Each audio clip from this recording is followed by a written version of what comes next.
आज रक्षाबंधन के पावन पर्व है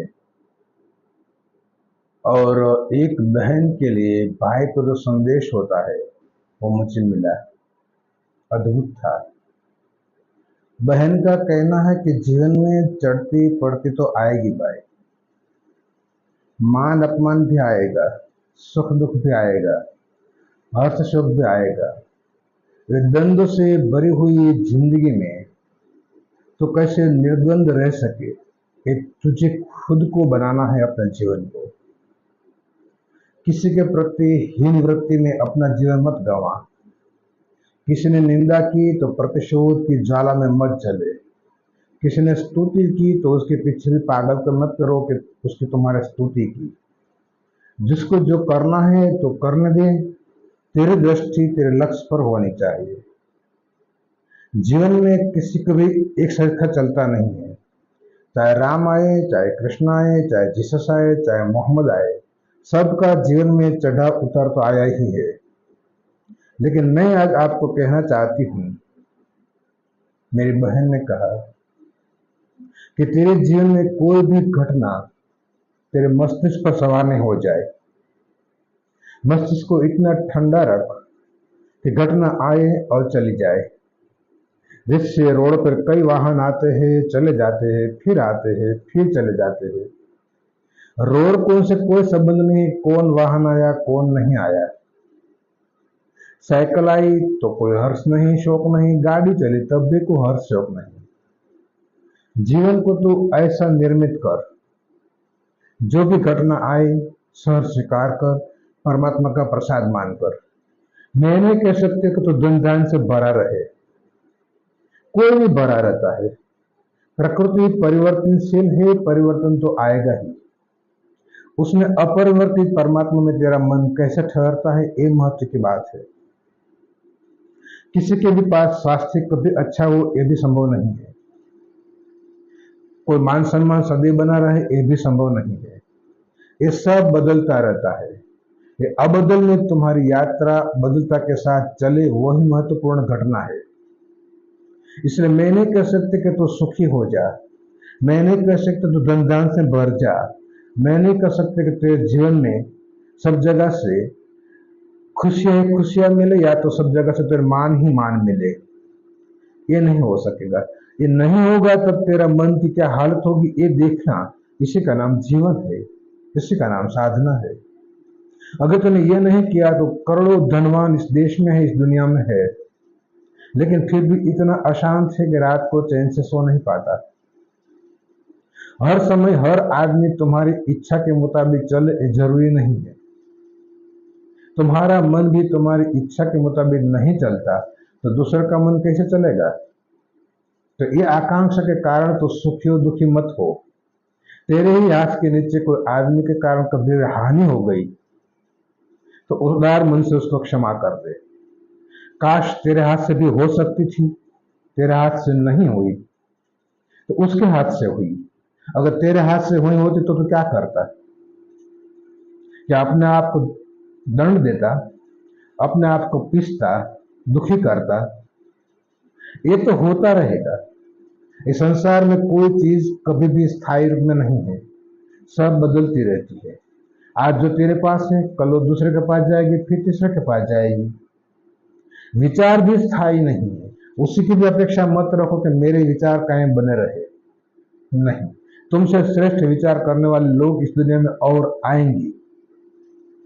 इसलिए मत सोच कि तेरा विचार ही सर्वश्रेष्ठ विचार है।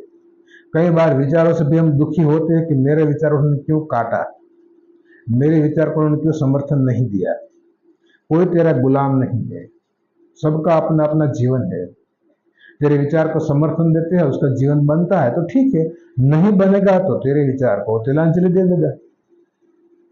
जीवन कैसे देना ये रक्षाबंधन के पावन दिन के ऊपर देखने का समय है।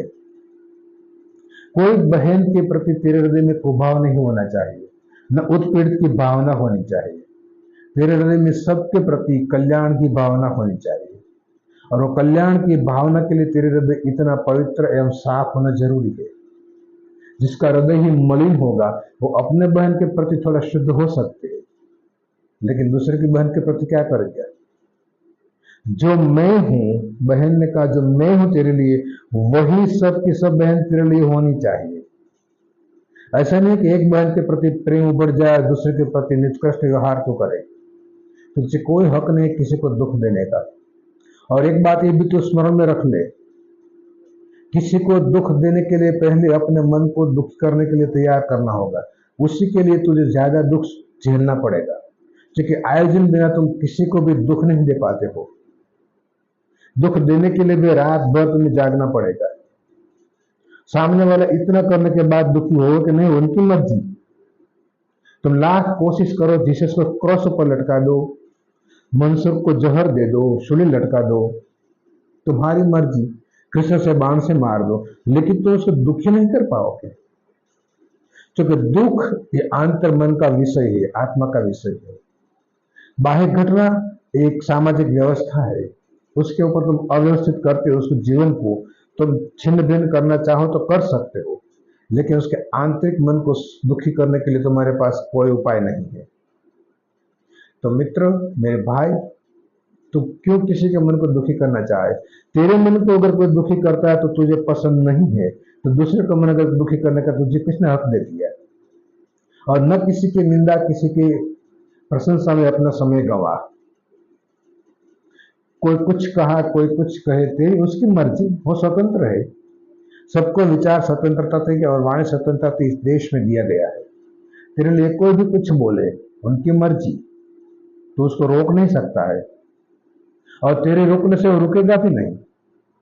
ये तो एक बांध टूटा, उसके बाद जो पानी निकलता है उसको तुम रोक नहीं पाते हो। उसके हृदय में, उसके मन में तुम्हारे प्रति जो एक विचारों की बांध थी वो अचानक टूटी, तो तेरे प्रति वो निकलेगा जो उसके भीतर था वो। अगर प्रेम होगा तेरे प्रति तो प्रेम का बांध टूटेगा तो तेरे लिए अच्छा ही बोलेगा, और घृणा का बांध होगा तो घृणा के विरुद्ध नहीं बोलेगा। तुझे उनसे क्या लेना देना? तो तट पर बैठा है, बस बाढ़ आए नहीं आए कोई मतलब नहीं। ऐसी व्यर्थ बातों में समय मत गवा। तुझे अपना जीवन को अगर सर्जन करना है, अपने जीवन को सजाना धजाना है, अपने जीवन को आनंदमय बनाना है, सुखमय बनाना है, तो आज रक्षाबंधन के पर्व पर मैं तुझे कहती हूँ कि कोई भी घटना को अपने चित्त के ऊपर प्रविष्ट मत होने दे। घटना तेरे ऊपर हावी हो जाए ऐसा तू जीवन मत जी।